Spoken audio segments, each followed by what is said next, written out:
শহরের কোলাহল, যানজট আর 10 to 5 জবের প্রেসারে যখন মস্তিষ্কটা পিষে যায় তখন আমরা শান্তির খোঁজ করি। আজকে আমাদের গন্তব্য শান্তির ঠিকানা শান্তিনিকেতন, বোলপুর সোনাঝুরিহাট, যেখানে তাল বংশী বাজে বাতাসে আর মাটির গন্ধে মেশে মিঠে বাউলের সুর। সূর্যি মামার থেকে অনেক আগে উঠে পৌঁছে গেলাম হাওড়া স্টেশনে। সকালের শহরটা অনেক বেশি ফ্রেশ এবং তরতাজা। চারপাশের ঠান্ডা হাওয়া মাখতে মাখতে আমার শরীর মন জুড়িয়ে দিচ্ছিল। সকালের ট্রেন আর জানালার পাশের সিট, ব্যাস আর কি চাই জীবনে। চলার পথে জানালার বাইরের দৃশ্য আপনাকে মুগ্ধ করবেই করবে। এই ফাঁকে শান্তিনিকেতনের ইতিহাসে একটু ঢুঁ মারা যাক। শান্তিনিকেতনের ইতিহাস শুরু হয় 1863 সালে, যখন মহর্ষি দেবেন্দ্রনাথ ঠাকুর ভুবনডাঙ্গায় জমি কিনে শান্তিনিকেতন নামে একটি আশ্রম প্রতিষ্ঠা করেন। এটি ছিল মূলত একটি অতিথিশালা ও আধ্যাত্মিক কর্মশালা। পরে কবিগুরু রবীন্দ্রনাথ ঠাকুর এই আশ্রমটিকে কেন্দ্র করে 1901 সালে একটি আবাসিক বিদ্যালয় প্রতিষ্ঠা করেন, যা বিশ্বভারতী নামে পরিচিত। শান্তিনিকেতন শিক্ষার পাশাপাশি সঙ্গীত, শিল্পকলা এবং প্রকৃতির সাথে সম্পর্ক স্থাপন করে মানবতার ঐক্যের ধারণাকে আরও উৎসাহিত করে। আপাতত আমরা ইতিহাসকে থামিয়ে গন্তব্যে মনোনিবেশ করি।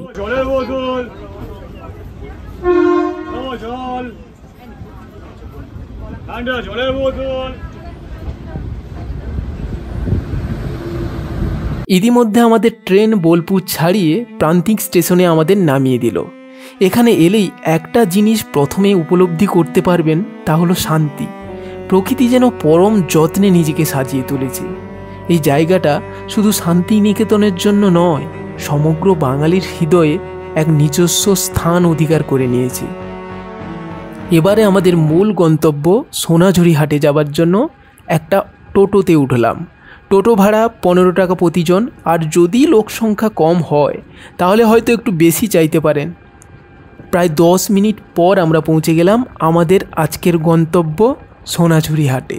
সোনাঝুরিহাট, যা খোয়াই মেলা বা শনিবারের হাট নামেও পরিচিত, শান্তিনিকেতনের স্থানীয় কারিগরদের দ্বারা বসানো একটি সাপ্তাহিক বাজার।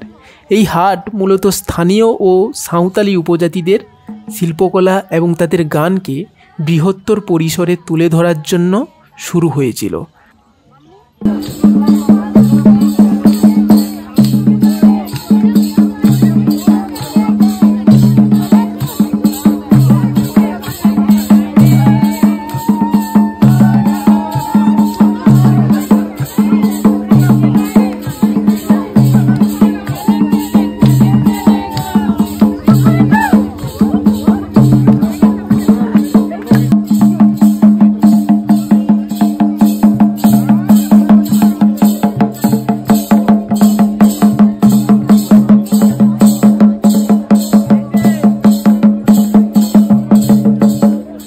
বাউলের গান, আদিবাসীদের নাচ আর মাটির হাতে গড়া বিভিন্ন অলংকার, সেই সঙ্গে নানা রঙের ঘর সাজানো জিনিসপত্র আপনার চোখকে শান্তি দেবে।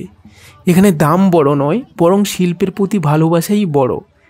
এই মানুষগুলোই তো আসল নায়ক, যাদের হাতে তৈরি হয় নকশি কাঁথা, টেরাকোটার হার, কাঠের পুতুল, আর প্রতিটি জিনিসের পেছনে রয়েছে একটা গল্প, একটা জীবন। বিকেলের আলো ক্রমশ ঝিমিয়ে পড়েছে, গান ধীরে ধীরে থেমে যাচ্ছে, কিন্তু হৃদয়ে রয়ে গেল এক রাস আলাদা অনুভূতি। সোনাঝুরি শুধু একটা হাট নয়, এটা এমন একটা অভিজ্ঞতা যেখানে আপনি ফিরে পাবেন আপনার নিজের ভেতরকার মনের মানুষকে।